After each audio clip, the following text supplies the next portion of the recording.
nuevamente. Continuamos las actividades académicas de la 10ª Bienal Internacional de Radio. En el conversatorio de hoy tenemos dos presencias comprometidas con el hacer y el pensar mediático. Ellos son el maestro Felipe Tello y el doctor Ricardo Haye. Para moderar este conversatorio damos la bienvenida al doctor Lenin Martel. Un aplauso para ellos.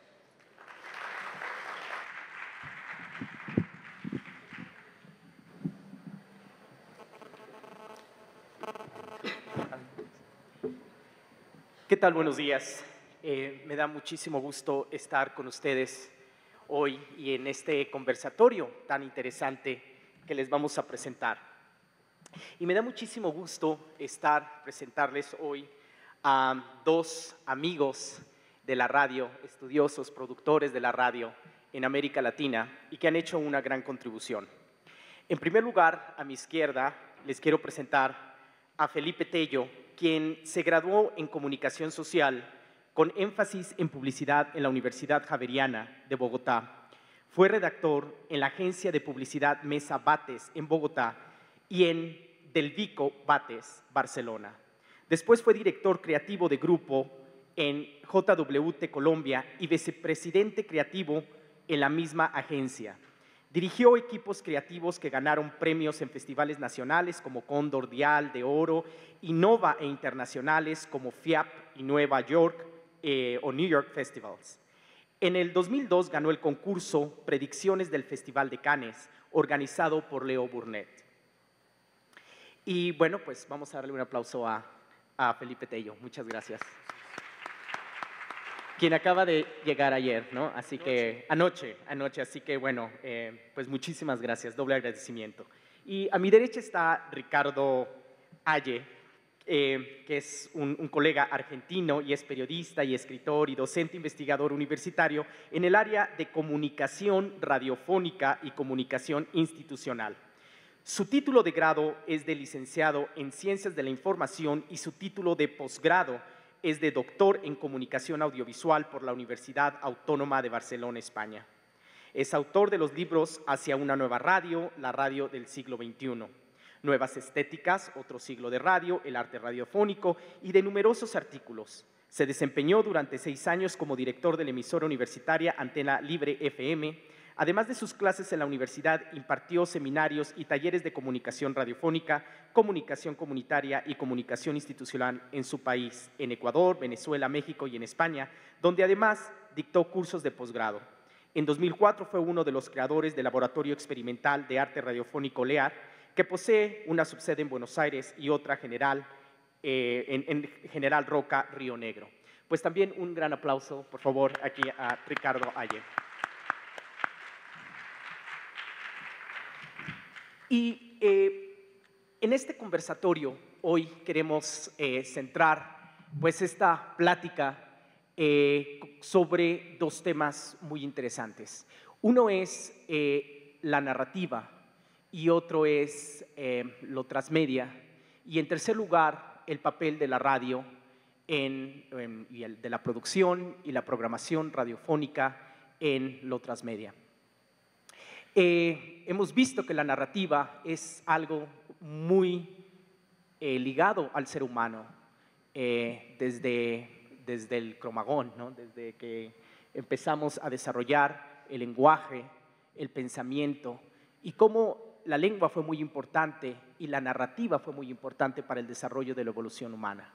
Creo que estamos hablando hoy de la condición humana, ¿no? Y pues cómo se está transformando esto y enriqueciendo la cultura. Entonces es un concepto que a mí me interesa mucho hoy dialogar y empezar a dialogar sobre esto. Ricardo.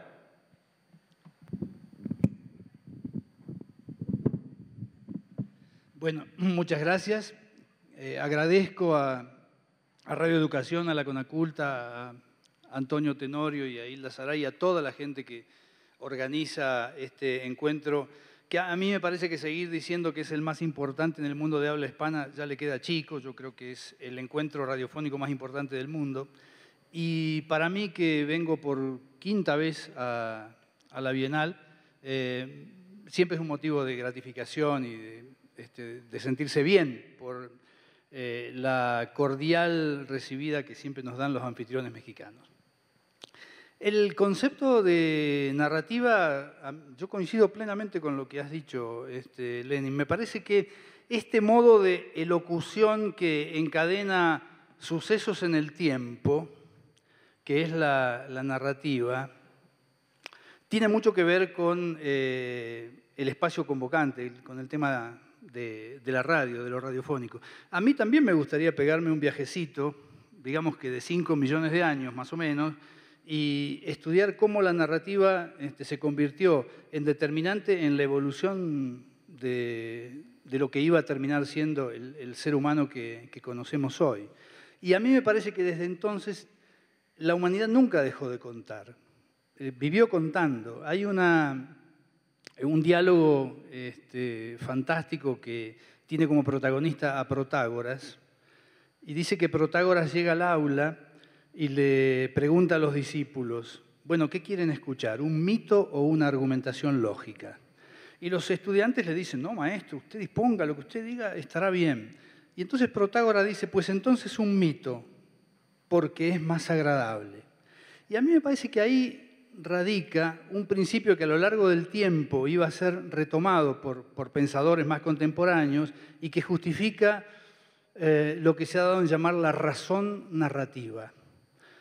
A mí me parece que esto justifica sobremanera, y no me deja mucho más que decir respecto de la validación que el modo elocutivo de lo narrativo tiene a lo largo de la historia de la humanidad y en este tiempo también.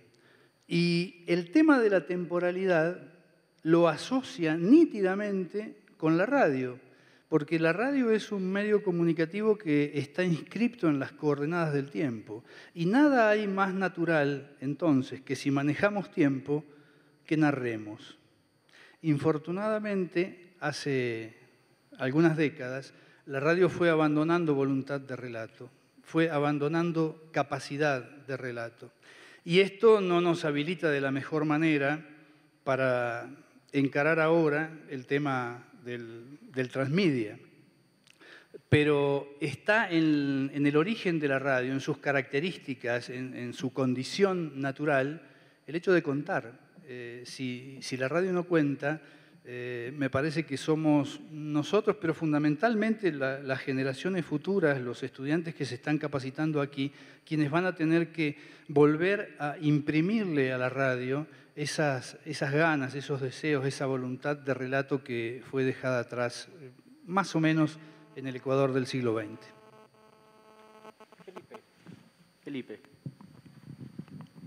Por cierto, pues vamos a invitarlos a que nos pasen preguntas, que vayan pidiendo las papeletas, por favor, para que vayan anotando sus preguntas, sus comentarios, para que al final de esta charla, de este conversatorio, podamos darle también a ustedes voz, que también queremos escuchar sus historias. Claro. Felipe. Vale, buenos días, muchas gracias por la invitación. Me encanta estar acá y ojalá les pueda aportar algo de mi experiencia. Quiero aclarar antes de seguir en la conversación que hace unos 12 años yo dejé mi trabajo en agencia de publicidad. Tengo una productora audiovisual que se llama… Estoy haciendo algo. Yo con la tecnología soy lo peor, ¿ya?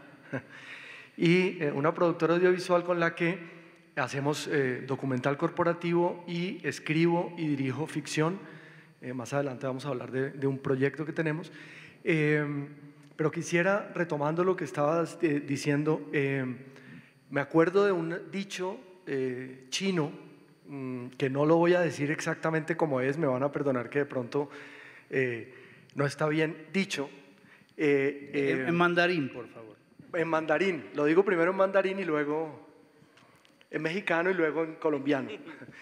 Dice más o menos, cuéntame algo y tal vez lo olvide, muchos de ustedes seguramente lo conocen, cuéntame algo y tal vez lo olvide, explícamelo y tal vez lo entienda, pero hazme parte de él y nunca se me va a olvidar. Yo creo que esa pequeña reflexión encierra básicamente todo lo que tiene que ver con comunicación y en el tema que nos atañe ahora con el tema de contar una historia. Yo, en mi experiencia, cuando hablo de mi experiencia, parto de la base que cuando yo era niño, solo cuando cumplí 12 años, hubo un televisor en mi casa. Antes lo que había era un radio. Y nosotros oíamos, cuando queríamos ver algo en televisión, que era por ejemplo el reinado de Miss Universo o el Mundial de Fútbol, cuando yo vi jugar a Brasil en México 70, razón por la cual soy hincha futbolístico de Brasil, pase lo que pase, ¿verdad? El recuerdo del 86 de México es mejor, ¿eh? Sí, por lo menos sí, para mí. No. Soy un doliente, como he sido doliente de Colombia durante toda mi vida. Y recuerdo que la relación mía era, con las historias, era una relación básicamente, cuando queríamos ver estos eventos, repito, íbamos a donde el vecino del barrio, que era el único que en la cuadra tenía televisor. De resto, oíamos radio. Y mi relación con los relatos era básicamente de la imaginación. Yo oía a Calimán, que algunos de ustedes lo conocen. Yo oía a las aventuras en una serie que se llamaba La Ley contra el AMPA, que era como una especie de antecesor milenario de todas las series criminales que se ven en televisión, etcétera. Y yo creía lo que oía. Quiero decir, si a mí me decían que Calimán estaba en el Tíbet a punto de lanzarse desde el risco de un monte impresionante, yo creía que era así. Yo decía, qué frío que debe tener ese man, por ejemplo. Y siempre viví con una relación muy cercana a la radio. Me llamó mucho la atención que a medida que fui creciendo, en Colombia desapareció el drama radial. Todas estas historias que eran por un lado melodrama, por un lado telenovela y por otro lado dramas un poco más complejos, fueron desapareciendo de la radio y fueron reemplazadas más o menos por intervenciones mucho más, si se quiere, por un lado periodísticas y por otro lado por programas donde se promocionaba el éxito musical del momento, etcétera, ¿vale? Entonces, una vez, en mi experiencia, yo tuve relación con televisión. De todas maneras, así el medio obviamente fuera diferente, estuvo siempre en el fondo qué tan relacionado me sentía yo con las historias que me contaban. Y creo que esa es la diferencia hablando de narrativa. Nosotros podemos quedarnos hablando mucho tiempo sobre las tecnologías, sobre los nuevos medios. Vamos a hablar de este fenómeno tan incipiente que es lo transmedia, pero soy un convencido, volviendo a la frase inicial que dije en mandarín, que en la medida en que nosotros tengamos una buena historia, y cuando digo una buena historia, no me refiero a una historia que esté fuera de la realidad solamente, puede ser la forma de contar la realidad. En la medida en que tengamos una buena historia, tenemos las bases para poder relacionarnos con los demás. Piensen por un segundo, en Bogotá, por ejemplo, cuando un raponeo, se dice un robo en la calle, es algo muy común. Cuando a mí, por ejemplo, me roban el móvil y yo cuento la historia de cómo sucedió, es muy distinto, y si a ustedes les ha pasado algo similar, es muy distinto cuando uno cuenta la historia la primera vez a como la cuenta la segunda, la décima y unos años más tarde. Uno, sin quererlo muchas veces, le va añadiendo elementos que hacen que la historia, no importa que se aleje de la realidad, pero hace que la gente se enganche con lo que uno está contando. Nosotros tenemos un contador de historias, no solamente un receptor de historias, sino un contador de historias casi que inconsciente, que nos hace sentir a mí me robaron muy decentemente el teléfono, el celular o el móvil, entonces yo tengo que meterle un poco de drama, un poco de emoción, para que sientan que la historia que yo conté es única o es diferente a las demás historias, ¿vale? Entonces, en ese orden de ideas, lo mismo una ruptura con una pareja, una ruptura probablemente demasiado civilizada, demasiado madura, de esas que abundan, Es tal vez, la risa responde a eso que acabo de decir, probablemente sea más aburrida, probablemente haya que meter un poco de sangre. Hay un dicho en mi país que puede sonar un poco terrible, que dice que es mejor, alguna mamá me lo dijo, es mejor limpiar sangre que limpiar babas, para contar cómo los niños que son mucho más atrevidos son mucho más interesantes que los que son más pasivos. Y eso creo yo que se aplica a ese contar historias, que es la base de todo lo que nosotros hacemos finalmente. Fíjate que esos artilugios narrativos que estabas mencionando son los que propician el fenómeno que en narratología se llama de inmersión ficcional, cuando uno está dispuesto a suspender voluntariamente la incredulidad y te entregas al relato. Lo que me vayan a contar está bien, aunque sea una invasión de marcianos llegando en la noche de Halloween. Yo creo que esas son las capacidades que la narrativa nos ha ido dando a lo largo del tiempo y que nos permite que hoy seamos oyentes o receptores de relatos mucho más audaces, capaces de visualizar una película al revés, como hizo Christopher Nolan con Memento, y entenderla. Estas audacias a las que estamos mejor preparados para recibir, mi sensación es que no tienen un correlato adecuado en la radio, que la radio no experimenta, no busca en la medida de sus posibilidades. Y estamos derrochando tiempo en este proceso. Si quisiéramos pasar al tema del transmedia, que es algo que está más allá del multimedia, que ya no es la adaptación de un mismo texto de un dispositivo al otro, ya no basta con trasladarlo. Acuérdense, cuando aparece el cómic de Tarzán a comienzos del siglo XX, después salta a unas 80 novelas que se hicieron sobre eso, salta a series de televisión y salta al cine, no estábamos trascendiendo la instancia del multimedia. Cuando llegamos al transmedia, estamos pensando en las posibilidades en donde cada medio se desempeña mejor para hacer esto que ya se ha dicho aquí, expansiones, extensiones de la historia. Es en ese proceso en el que uno siente que la radio todavía tiene una presencia, si no nula, muy poco significativa. Permítanme que les cuente una anécdota. Hace un par de años, los docentes universitarios de radio en la Argentina nos juntamos todos los años en un encuentro de intercambio, de comunicación de experiencias, y habíamos propuesto plantear el tema del transmedia vinculado a la radio. Entonces a mí me toca establecer contacto con una de las máximas autoridades en la materia. Entonces lo invito a participar en una teleconferencia de nuestro encuentro y muy secamente me responde: gracias por su invitación, pero no me veo participando en esas jornadas, nunca he investigado sobre la radio y desde el punto de vista del transmedia no tengo identificadas experiencias en este medio. ¡Wow!, dijimos. ¿Qué hacemos con esto? Y después que nos repusimos a la sorpresa de la seca respuesta, nos dimos cuenta de que alguna parte de razón había allí.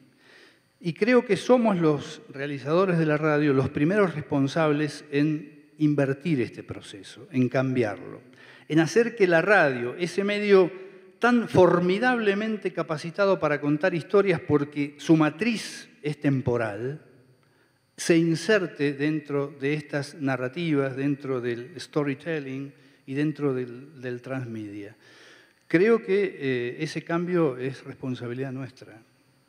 Sí, me parece que hay varios puntos ahí que quisiera retomar y el primero es, hay una frase en la escritura de guión cinematográfico, hay una frase, digamos, en las enseñanzas tradicionales del guión de los 3 actos, ¿no? de la aproximación aristotélica a la narración, que dice: no dejes nunca que la realidad se interponga en el camino de una buena historia.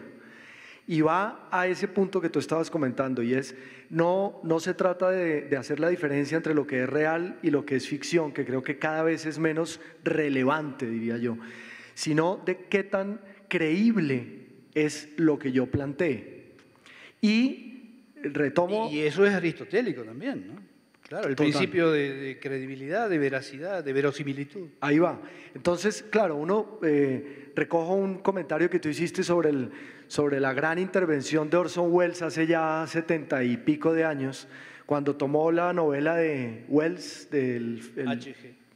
H.G. Wells, del fin de los mundos, de la guerra de los mundos, y simplemente la dramatizó y provocó todo este caos en la ciudad, algo que hoy no pasaría porque obviamente alguien iría a una de sus múltiples pantallas a confrontar que eso no es verdad y que es una falsedad. O como lo hizo, dicen que hizo Kubrick, creo que hay un documental, si no estoy mal, que se puede ver en YouTube, sobre cómo Kubrick en el 69 fue supuestamente contratado por el gobierno de Estados Unidos para hacer la filmación de lo que supuestamente era la llegada del hombre a la luna, la pisada de los astronautas norteamericanos del suelo lunar, y que en la realidad, dice el documental, no pasó nunca, ¿vale? Entonces, razón por la cual es una explicación, es una buena historia, así no sea cierta, volvemos a lo mismo. Sí, si no nevero event trovato, ¿no? El flameo de la bandera esa sobre la presunta superficie lunar es lo que ponía en riesgo la credibilidad. Sí, y que además se supone que se hizo porque era un momento muy importante de la Guerra Fría, en el que llegara primero a la luna tenía el premio mayor, por así decirlo. Luego Kubrick hace una película que ustedes deben conocer que se llama Barry Lyndon, que es la primera película hecha con la luz de las velas, gracias a que él usa 4 lentes que le facilitó la NASA, que había mandado a construir, que no existían más en el mundo. Y ahí pagó la deuda. Ahí supuestamente pagó la deuda. Es una historia chévere, así no sea cierto, ¿no? A mí me gustaría, con esto que estoy escuchando, se me hace fascinante. Aquí se ha hablado mucho de la diferencia en transmedia, multimedia. Parece ser que todavía estos conceptos no quedan claros. Parece ser que el concepto es la superficie, pero lo que está abajo y en profundidad es lo que estás diciendo ahora, Felipe, que es el contar historias. Entonces, siendo así, estas historias que se contaban en los años 70 con Calimán, ¿no? Durante la guerra de la Copa Mundial de Fútbol en México, etcétera, ¿qué significa hoy contar narrativas o qué significa hoy contar historias o cuáles son estas narrativas que se tienen que contar en el siglo XXI y en América Latina, ¿no? Yo creo que aquí hay por lo que ustedes están hablando, empiezo a entender que esto es el fondo del asunto, ¿no? ¿Cómo contar estas historias hoy y qué historias tenemos que contar hoy en el siglo XXI en una región del mundo tan desigual, violenta? Aquellas historias hoy tienen cierto sabor naif, ingenuo. Yo no estoy proponiendo que volvamos a contar el derecho de nacer. De acuerdo. Me parece que estaría cayendo en una especie de anacronismo. Lo que sí digo es que hay que volver a contar otras historias, las de este tiempo, y que esas historias deben ser contadas con ajuste a los modos expresivos de este tiempo. Nietzsche, que murió antes de que la radio naciera, decía proféticamente que avanzábamos hacia la cultura del fragmento. Y hoy que vivimos en un tiempo de refusilos textuales, de brevedad, de concisión extrema, bueno, tendríamos que ver cómo nos ajustamos a eso. Tal vez no para pensar en la adaptación de La Guerra y la Paz, tal vez Tolstói nos quede un poco lejos, pero en ruta hacia la recuperación de lo narrativo hay estrategias. A lo mejor la microficción, la minificción es una posibilidad. Yo sigo pensando que esto de que la radio ha abandonado la exploración en términos de vanguardia y ha cedido posiciones en esa exploración, es algo que nos compete a nosotros transformar, que tendremos que modificar para que la radio vuelva a llenarse de relatos. Ahora bien, si tuviéramos que pensar esto en relación con el transmedia, me imagino un anacronismo también o algo fuera del tiempo. Imagínense ustedes que estuviéramos en el tiempo en el que Ibsen escribió Casa de Muñecas. Y piensen si tuviéramos la posibilidad de que la radio entrevistara por afuera de la trama de la novela maravillosa, de la obra de teatro maravillosa de Ibsen, si pudiéramos entrevistar a Nora. Imagínense si el entrevistador fuera el español Jesús Quintero, un tipo que maneja la entrevista con una ductilidad sorprendente. Yo digo, ¿por qué la radio tiene que quedarse afuera de este fenómeno? Imagínense ustedes que si tuviéramos la posibilidad de realizar El País de Octubre de Bradbury en cualquier soporte y que la radio se plegara a eso y tuviera la ocasión de contar otras historias en los mismos escenarios oscuros que planteó Bradbury en El País de Octubre. ¿Por qué la radio tiene que estar ausente de todas estas movidas? ¿Por qué nosotros, que estamos tan bien dotados para contar, nos vamos a quedar ausentes de esto? Me parece que nosotros tenemos que empezar, además de a participar en estas instancias, a generar las nuestras propias, en donde la piedra basal podría ser incluso radiofónica. Yo lo he hecho con mis estudiantes durante los últimos 2 años y las historias que ellos fabularon en torno de pequeñísimos disparadores que les dimos fueron extraordinarias. Y como yo lo sé, me gustaría que Felipe nos cuente su proyecto de Transmedia, en donde la radio también es una alternativa contemplada. Vale, sí, gracias. Antes de eso quisiera aclarar un detalle, y es que hace unos 5 años, nosotros lo que vamos a ver ahora es solamente un episodio que dura más o menos 45 minutos, es breve. No, está bien, es un tráiler que dura 1 minuto, hermanos, ya, frescos. No asustarse. No hay problema, que no haya pánico. ¿Qué pasó? Que hace un par de años una investigadora en Colombia que se llama Natalia Springer, que de hecho ha tenido relación con México trabajando hace un tiempo, hizo un trabajo bastante extenso sobre la injerencia de la población infantil y juvenil en la guerra en Colombia, en el conflicto armado. Y encontró, entre otras muchas cosas, encontró un dato que es bastante importante. Es el hecho de que más o menos el 40% de los ejércitos ilegales en Colombia está conformado ya sea por menores de 18 años o por personas que ingresaron antes de cumplir 18 años, que es la edad de la adultez supuestamente, legalmente, por ejemplo, en Colombia. A partir de estos hallazgos se generó la inquietud. Yo tuve la oportunidad de conocer a Natalia y había la inquietud de que el estudio no se quedara en un estudio que se presentaba en un evento, lo utilizaban los académicos y ya. Y decidimos contar una historia. Decidimos escribir una historia de ficción que se la resumo simplemente en un barrio, hablando de la periferia, de lo que veíamos en la exposición anterior. En la periferia, en un barrio de la capital, en Bogotá, hay unos muchachos que van desapareciendo y parece que o a nadie le importa o todos están acostumbrados o todas las anteriores.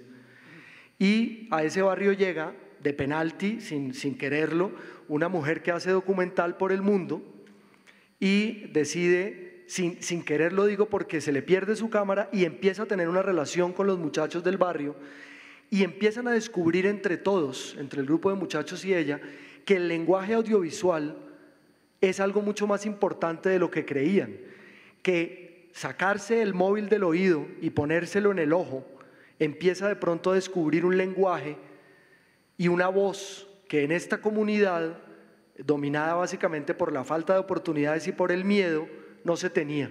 Entonces fundan un canal virtual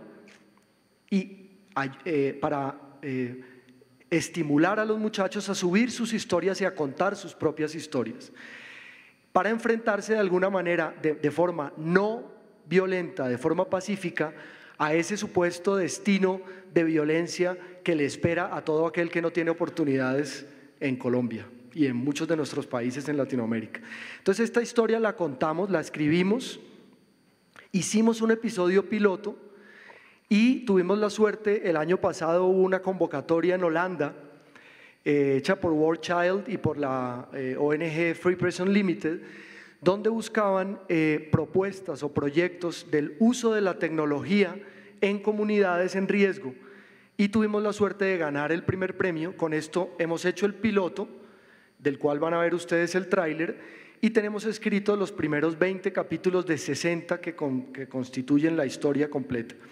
Lo que buscamos con el proyecto Transmedia es que exista la pantalla de televisión tradicional, paralelo a eso el canal que este grupo de personas forma sea un canal que en la realidad exista. Es la página web a la que ustedes podrán acceder para ver los capítulos, para tener tutoriales de fotografía, de todo tipo de narración, y que la gente en la realidad empiece a subir sus historias, de tal manera que la historia que nosotros contamos sea el estímulo inicial para que cada uno vaya contando sus historias, y también para que vaya opinando sobre el transcurrir de la historia, sobre las líneas dramáticas, etc.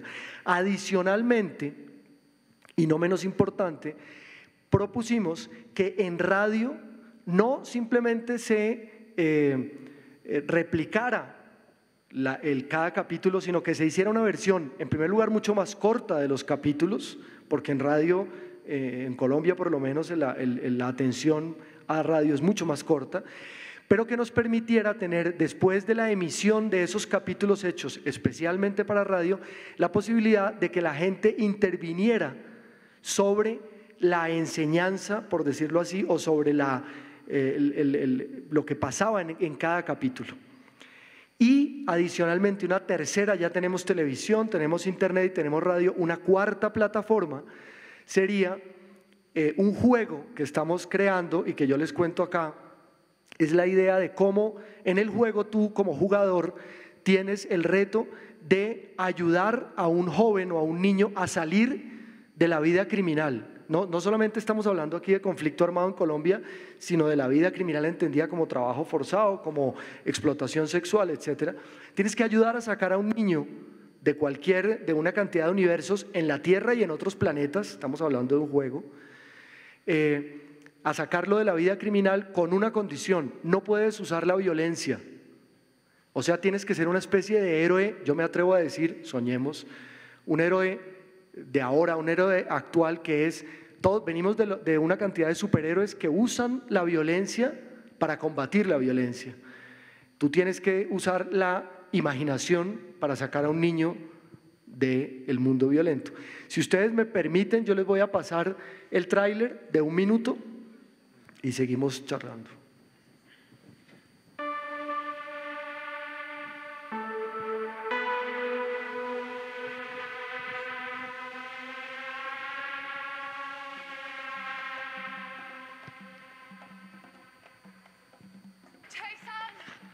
Disciplina. Aquí no necesitamos a nadie. Aquí los muchachos no tienen ni Dios ni ley. Decencia. Se desaparecen y ya. Entonces usted debe saber dónde está. Dignidad.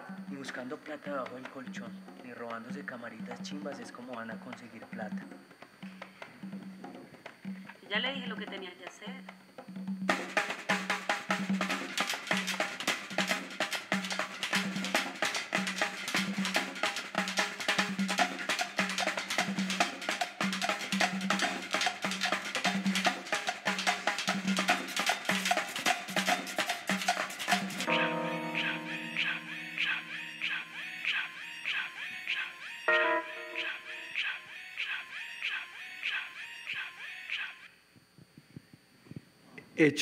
Producido este piloto de 30 minutos, estamos buscando la financiación para producir los restantes 59 episodios de 1 hora de duración y la implementación de la página de internet, la producción de radio. Para eso tengo que aclarar algo. El año pasado, en una reunión de la red de radio universitaria, yo tuve la suerte de conocer unas personas de la UNAM que se han mostrado interesadas en coproducir toda la parte de radio, toda la parte de la plataforma de radio, lo cual para nosotros es una suerte. Entonces vamos a ver de qué manera vamos consolidando eso.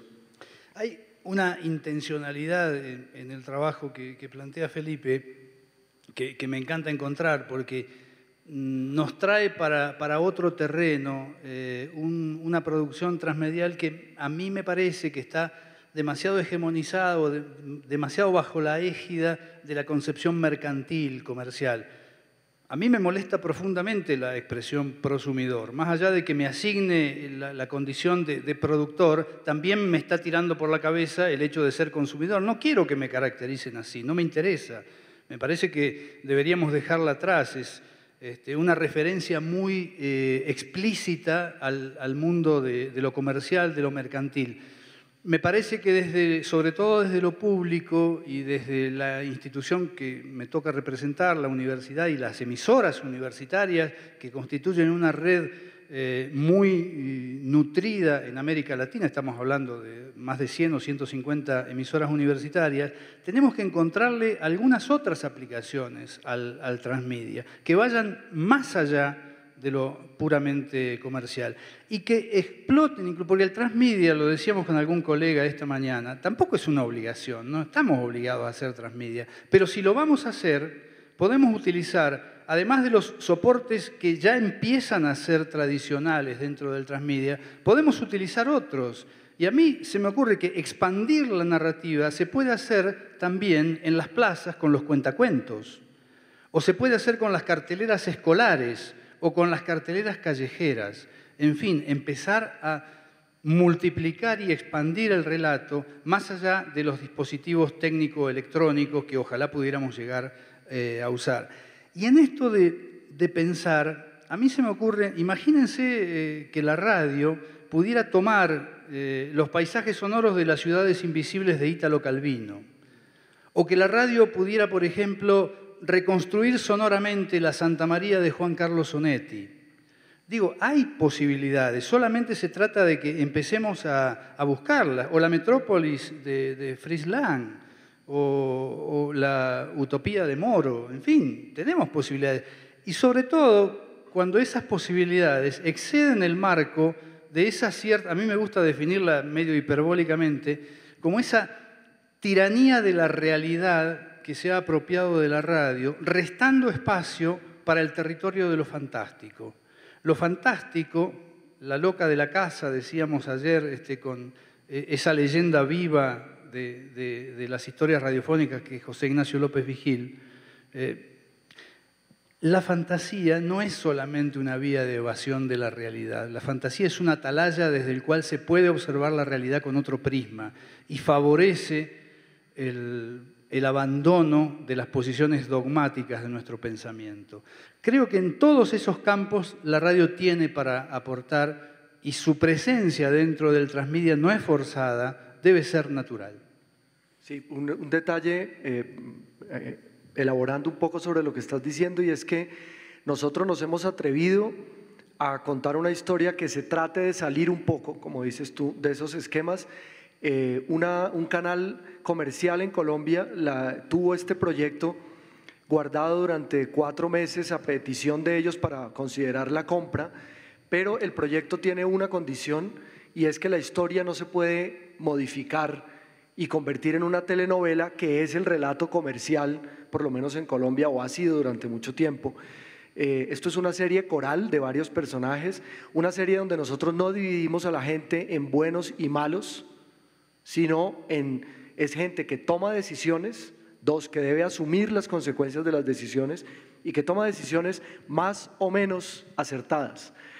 Y tercero, que nosotros, a pesar de que le caben comercialmente product placement, le cabe comercialmente una serie de cosas, pero no necesariamente la historia tiene que obedecer a esos mandatos comerciales. Se paga un precio, que es todavía no tener financiado el 99.9% del proyecto, pero bueno, un poquito más largo el camino. Bueno, sigo invitando, por favor, a que nos manden algunas preguntas para ir cerrando esta conversación tan rica que estamos teniendo. Y paso, Ricardo, continuando con esta conversación, justamente esto que estás hablando de la diferencia, ¿no? de cómo no parecernos, ¿no? a nuestro propio discurso, cómo no hace rato hablábamos, antes de empezar este conversatorio, hablamos acerca de esto, ¿no? Y justamente es quizá ahí la propuesta de la que tú estás hablando, Felipe. Sí, a mí me parece que la radio está afectada por cierto virus de la igualación. La radio lucha por parecerse mucho, cada una de las radios, pero es peor aún. Mi sensación es que, con las honrosas excepciones que existen, por supuesto, toda generalización entraña riesgos, me parece que la radio lucha demasiado por parecerse a sí misma las 24 horas del día, 7 días a la semana, 365 días al año. Y esto determina que si en una emisora a las 11 de la noche hay un ciclo deportivo, en la emisora que compite pondrá lo mismo. A mí me parece que estaría bueno que una tercera emisora programe otra cosa, que intentemos empezar a volver a la diversidad estilística y semántica que la radio tuvo en otra época. En ese sentido, la maravillosa película que Woody Allen hizo en 1988, Radio Days, es muy ilustrativa y se ajusta muy bien no solo a la realidad de los Estados Unidos de entre 1938 y 1944. Por esos años, en mi país la radio era muy parecida y yo imagino que en Colombia y en México debe haber sido aproximadamente igual. Y esa radio generalista, por excelencia, que se dijo aquí en la primera jornada, creo, era un mueble bellísimo de madera lustrosa que ocupaba la centralidad de la escena hogareña. Esa radio convocaba a toda la familia. Después llegó algún ingeniero japonés, inventó los transistores, la radio se abarató, se miniaturizó y se hizo de portación individual. Y cada cual escuchó la radio a solas.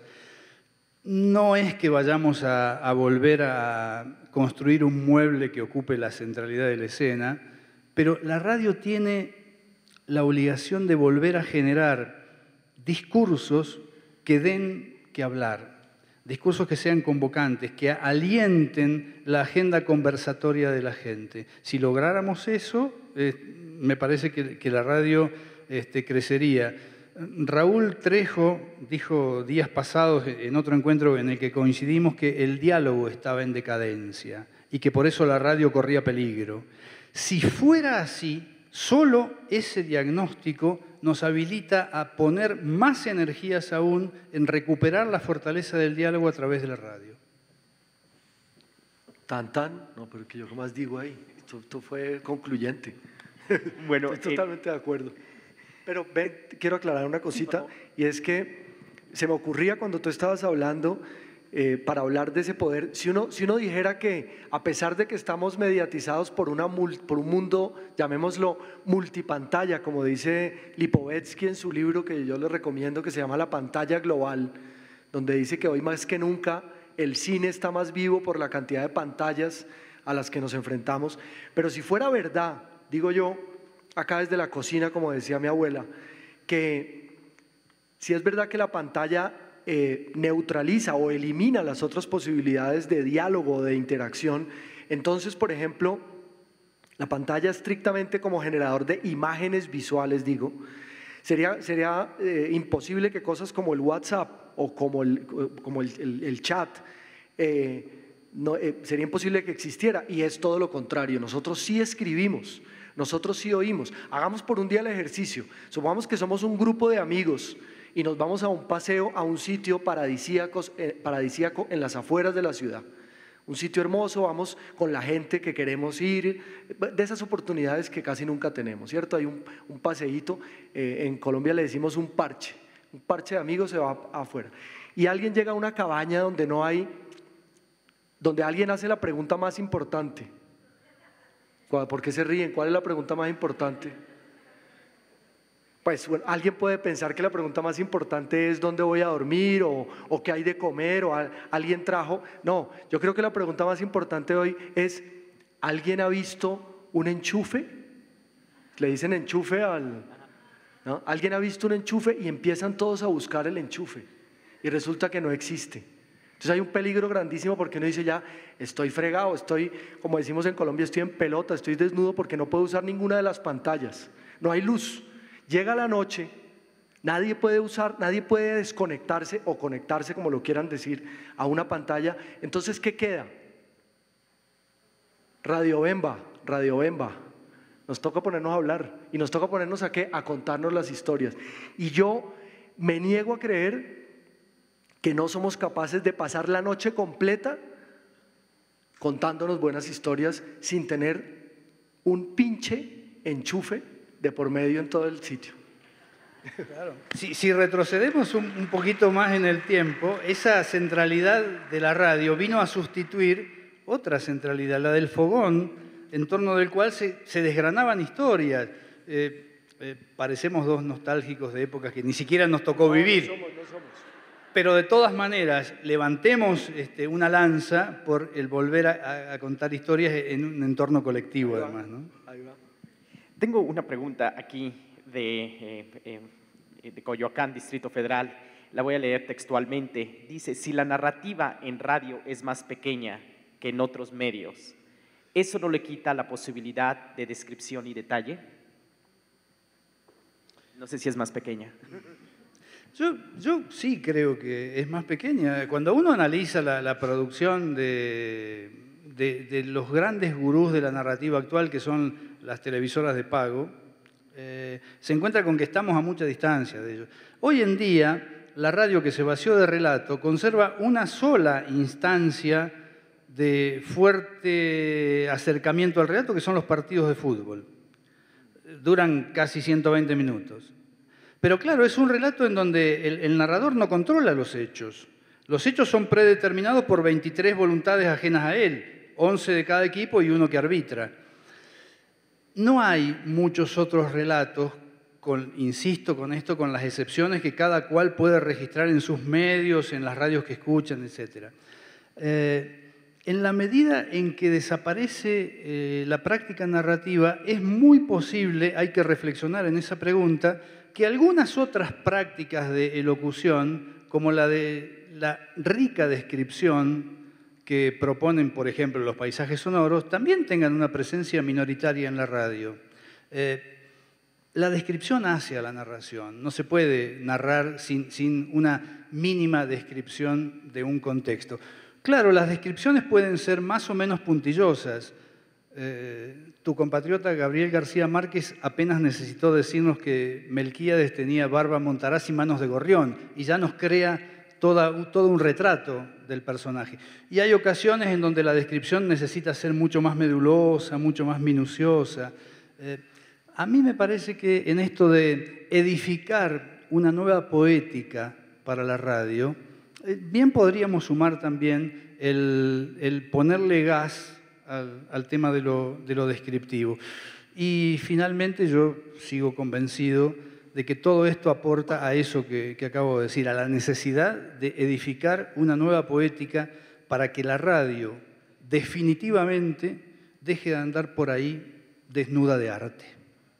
Sí, yo a eso quiero agregar que una de las razones por las cuales nosotros incluimos la plataforma de radio como parte del proyecto de ON es porque en Colombia, a pesar de la creciente migración del campo a la ciudad, no nos olvidemos que tenemos más o menos de 47 millones de habitantes que tiene Colombia. Hay dos características que hay que tener en cuenta. La primera es que más o menos la mitad de esa población está por debajo de la línea de pobreza. Colombia es un país decididamente pobre, así el presidente nos haya incluido en un club ahora de los países ricos y entonces ahora ya no nos ayudan porque somos ricos.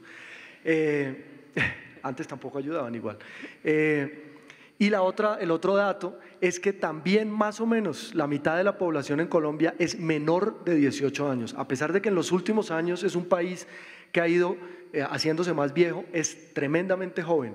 Y en ese orden de ideas, en un país donde todavía un enchufe es algo de lujo, donde a pesar de los avances y tenemos uno de los países con mayor número de conexiones de banda ancha en Latinoamérica y en un buen promedio en el mundo, a pesar de todo eso, la radio con las, ¿cómo le dicen aquí? Las pilas, las baterías, sigue siendo un elemento de uso muy grande, del mayor uso, y recordemos que es tal vez el único medio al que yo no necesito estarle poniendo atención y puedo hacer otras cosas mientras estoy interactuando con él, que es un privilegio que todavía tiene casi que exclusivamente. Sí, en la virtud del vicio, ¿no? El riesgo de que esa dispersa atención, sobre todo para quienes no traen el hábito incorporado como tuvieron nuestros abuelos de sentarse a escuchar atentamente, bueno, me parece que también para eso hay que pensar estrategias Sin duda.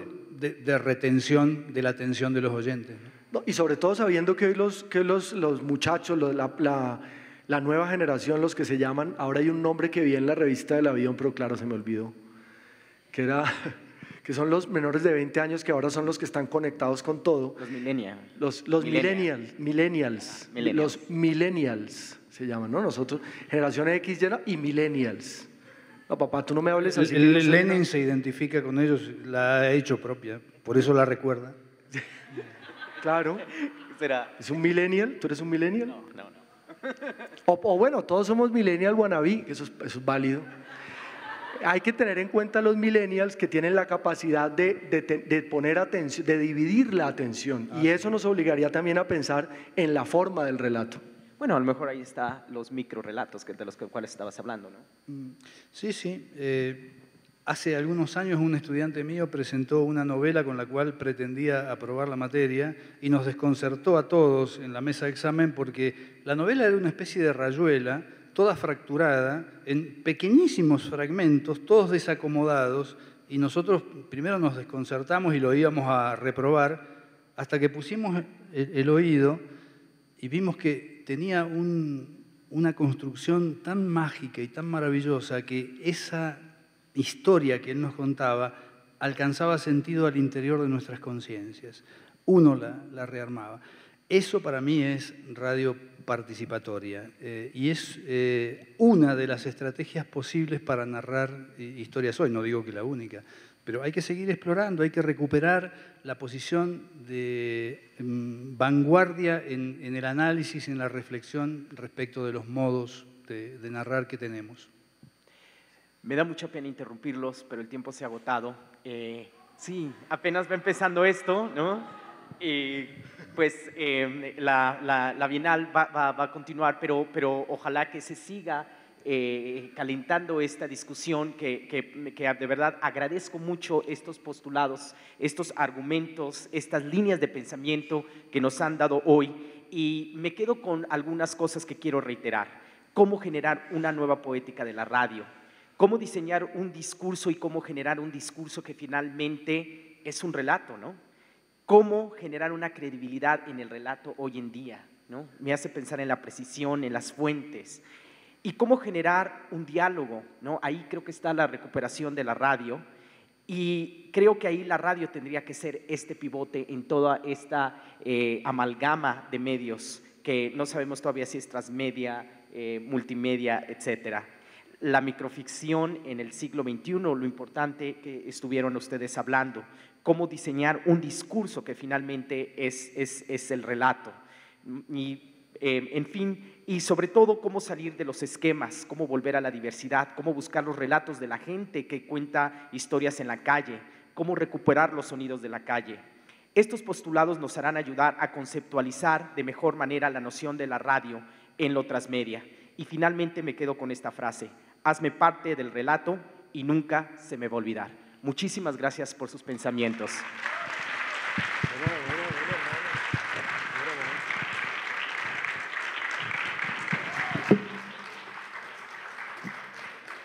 Así llegamos al final de este tercer conversatorio, de este diálogo tan enriquecedor de la 10ª Bienal Internacional de Radio. En el marco de la temática que predomina en esta fiesta del medio, Agenda Digital y Narrativas Transmedia, esta tarde en el Auditorio Divino Narciso de la Universidad del Claustro de Sor Juana se presentará a las 5 de la tarde el performance Más que el ruido, la radio que se extiende.